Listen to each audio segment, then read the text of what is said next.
Hello everyone, welcome to Google coaching centre. आज हम लोग देखेंगे फिजिक्स का ऑब्जेक्टिव प्रकाश के परावर्तन तथा अपवर्तन। पहला सवाल है, प्रकाश के परावर्तन के कितने नियम हैं? प्रकाश के परावर्तन के कितने नियम हैं? 1, 2, 3 या 4? प्रकाश के परावर्तन के 2 नियम हैं कि आपतन कोण परावर्तन कोण के बराबर होता है। आपतित किरण, परावर्तित किरण और आपतन बिंदु पर खींचा गया अभिलंब तीनों एक ही तल में होते हैं। प्रकाश के परावर्तन के 2 नियम हैं। ये गलती हो गया, प्रकाश के परावर्तन के 2 नियम हैं।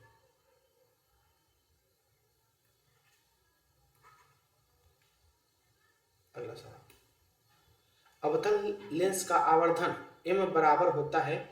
m बराबर क्या होता है? अवतल लेंस का आवर्धन बराबर m बराबर होता है v बटा में u, मतलब प्रतिबिंब की दूरी बटा में वस्तु की दूरी, v बटा में u।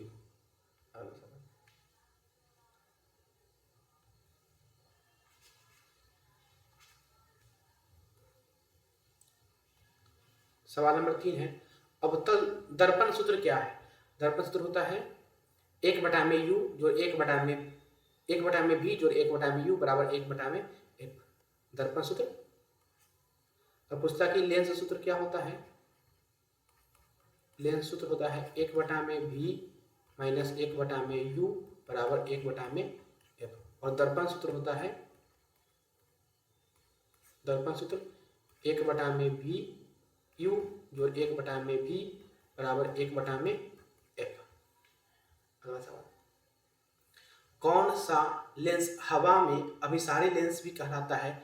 निम्नलिखित में से किस लेंस को अभिसारी लेंस कहते हैं? अभिसारी लेंस किसे कहते हैं? देखिए,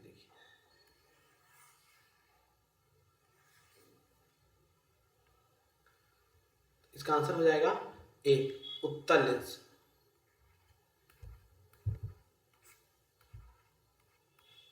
उत्तल लेंस को कहते हैं अभिसारी लेंस और अवतल लेंस को कहते हैं, अवतल लेंस को कहते हैं अपसारी लेंस।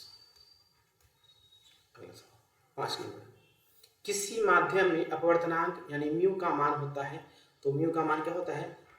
साइन आई बटा में sine r. Option number B, sine i बटा में साइन आर। अगला सवाल,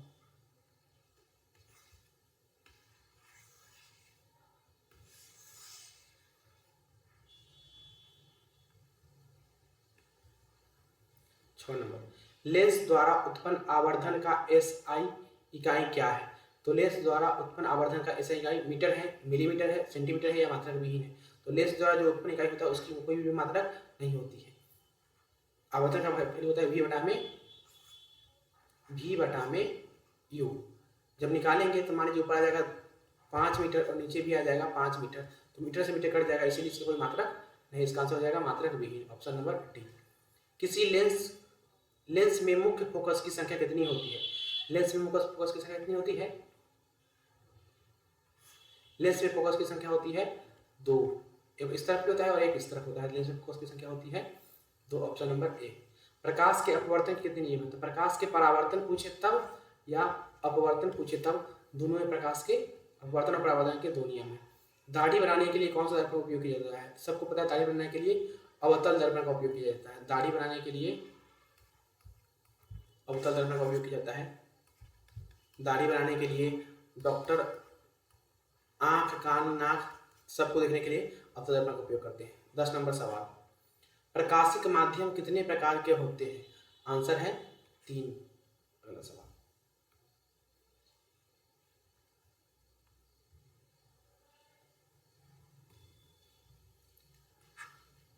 समतल दर्पण की फोकस दूरी होती है अनंत, 0, 100 सेंटीमीटर या 50 सेंटीमीटर।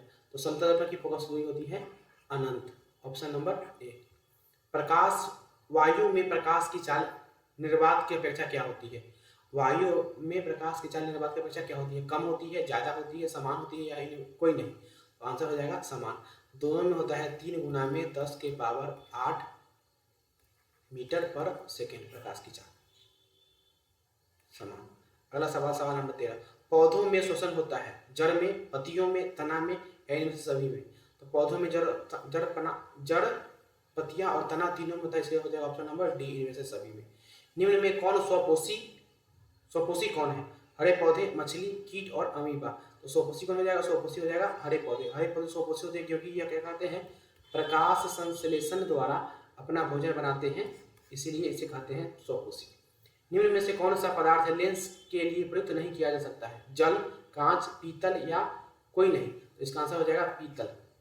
पीतल का उपयोग लेंस बनाने के लिए नहीं करते हैं। अगला सवाल, सवाल नंबर 16, एक गोलीय दर्पण की फोकस दूरी 20 सेंटीमीटर है, तो वह गोलीय दर्पण कैसा होगा?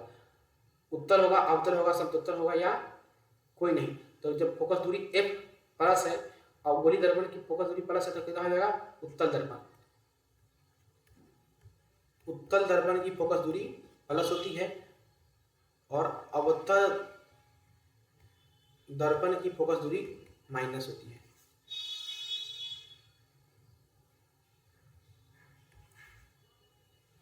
अवतल दर्पण की फोकस दूरी माइनस होती है। प्रकाश की चाल विभिन्न माध्यमों में समान होती है, भिन्न भिन्न होती है, ए और बी दोनों या इनमें से कोई नहीं? प्रकाश चाल विभिन्न माध्यमों में क्या होती है? विभिन्न माध्यमों में भिन्न भिन्न होती है। तैलीय कागज होता है, तैलीय कागज ऐसा कागज जिस पर तेल लगा हुआ है, तेल लगा हुआ कागज कैसे हुआ? पारदर्शक, अपारदर्शक, पारभाषक, या इनमें से कोई नहीं? तो हो जाएगा पारभाषक। मतलब इस कोई कागज है, मान लीजिए कागज है, इसमें थोड़ा सा तेल लग गया है तो इससे प्रकाश थोड़ा जाएगा भी और थोड़ा न जाएगा भी, तो हो जाएगा ये पारभाषक हो जाएगा। उत्तल दर्पण से बना काल्पनिक प्रतिबिंब होता है, सीधा एवं आवर्धित, उल्टा एवं आवर्धित, सीधा एवं हासित, इनमें से कोई नहीं? तो उत्तल दर्पण द्वारा बना प्रतिबिंब होता है सीधा और हासित। मतलब उत्तल दर्पण द्वारा बना प्रतिबिंब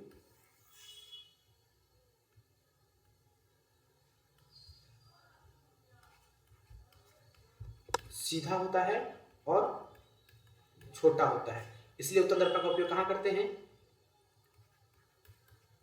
साइड मिरर के रूप में करते हैं। गाड़ी के पीछे जो लगा रहता है साइड मिरर, उसमें करते हैं।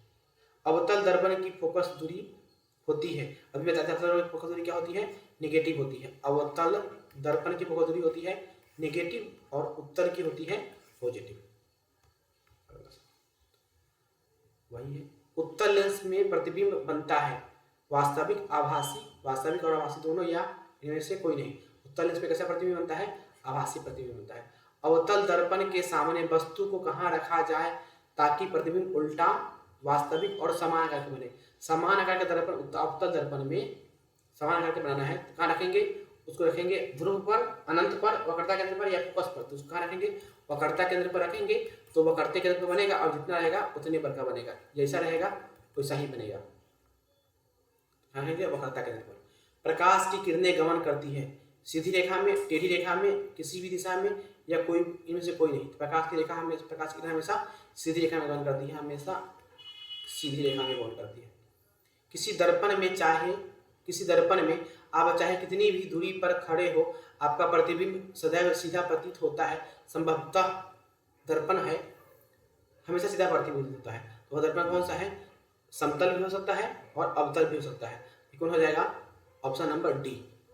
निम्नलिखित में से कौन लेंस की क्षमता का मात्रक है? लेंस की क्षमता कैसे मात्रक? कौन लेंस की क्षमता का मात्रक है? डायोप्टर। लेंस की क्षमता का मात्रक है डायोप्टर।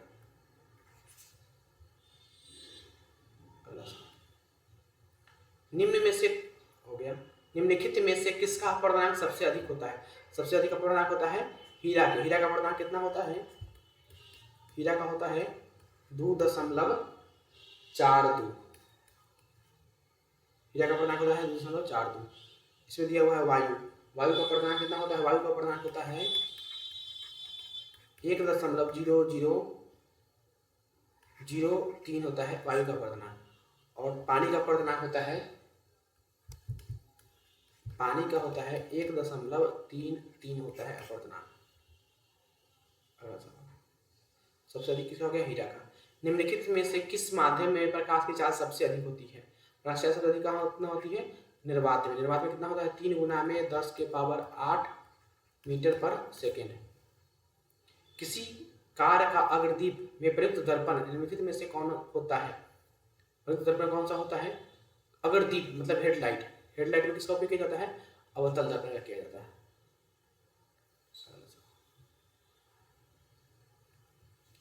किसी लेंस की क्षमता -2D है, इसकी फोकस दूरी कितना होगी? इसकी फोकस दूरी कितना होगी? 0.5। उत्तल दर्पण के सामने एक वस्तु को रखा गया है, इसकी प्रतिबिंब की प्रकृति कैसे होगी? उत्तल दर्पण के सामने रखा गया है तो प्रतिबिंब कैसी होगी? वास्तविक होगी। किसी उत्तल लेंस की फोकस दूरी हमेशा क्या होती है? प्लस होती है। उत्तल लेंस बोले चाहे उत्तल दर्पण बोले, फोकस दूरी कितना होगी? प्लस। अवतल लेंस बोले या अवतल दर्पण बोले, फोकस दूरी क्या हो जाएगी? निगेटिव। इसका आंसर हो जाएगा प्लस। निम्नलिखित में से किस दर्पण की फोकस दूरी धनात्मक होती है? किस दर्पण की फोकस दूरी धनात्मक होती है? अभी पढ़े हैं। उत्तल दर्पण की या उत्तल लेंस की फोकस दूरी क्या होती है? धनात्मक होती है। यहाँ है।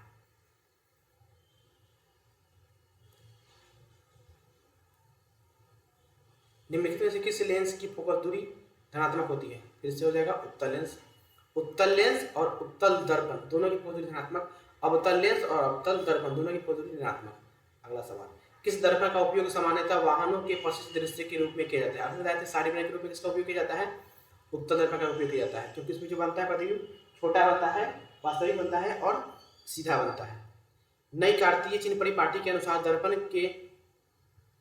के सामने रखे गए बिंब की बिंब दूरी ली जाती है धनात्मक, कभी धनात्मक कभी ऋणात्मक या ऋणात्मक, तो हमेशा ली जाती है ऋणात्मक ली जाती है। निर्वात से प्रकाश यार कितना होता है? तो 3 × 10⁸ मीटर पर सेकेंड होता है। Option number A. एक उत्तल लेंस की क्षमता 1 डायोप्टर है, उस लेंस की फोकस दूरी है, उस लेंस की फोकस दूरी कितना होगी? 100 सेंटीमीटर।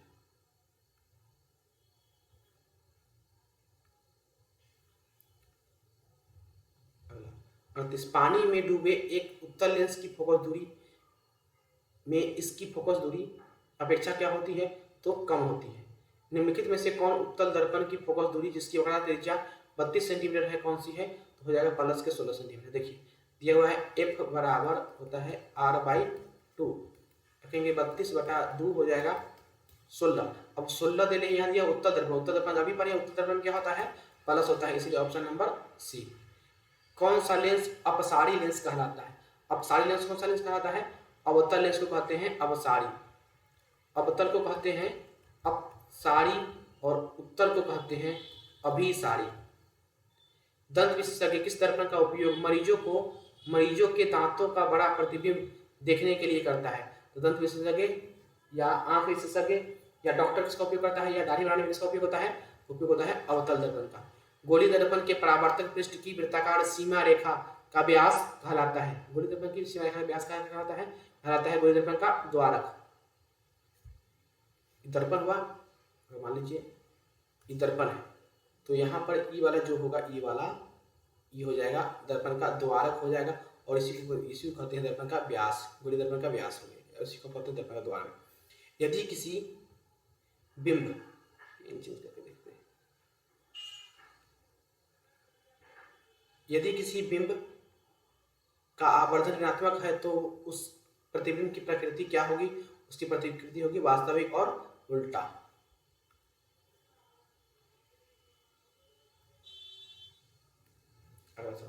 किसी शब्दकोश के छोटे अक्षरों को पढ़ने के लिए निम्नलिखित में से कौन सा लेंस पसंद करेंगे? 5 सेंटीमीटर की फोकस दूरी का एक अवतल लेंस, 5 सेंटीमीटर की फोकस दूरी का एक उत्तल लेंस, 50 सेंटीमीटर फोकस दूरी का एक अवतल लेंस या 50 सेंटीमीटर फोकस दूरी का एक उत्तल लेंस। तो option number B 5 centimetre focus दूरी का एक उत्तल लेंस। एक प्रयोग में अवतल दर्पण द्वारा किसी बिंब का प्रतिबिंब एक पर्दे पर प्राप्त किया जाता है। दर्पण की फोकस दूरी को निर्धारित करने के लिए प्रयोगकर्ता को मापने की जरूरत है दर्पण तथा पर्दा के बीच की दूरी को, दर्पण तथा बिंब के बीच की दूरी। तो ऑप्शन नंबर बी दर्पण और बिंब के बीच की दूरी को माप लेंगे। अवतल दर्पण की फोकस दूरी उसकी वक्रता त्रिज्या की क्या होती है?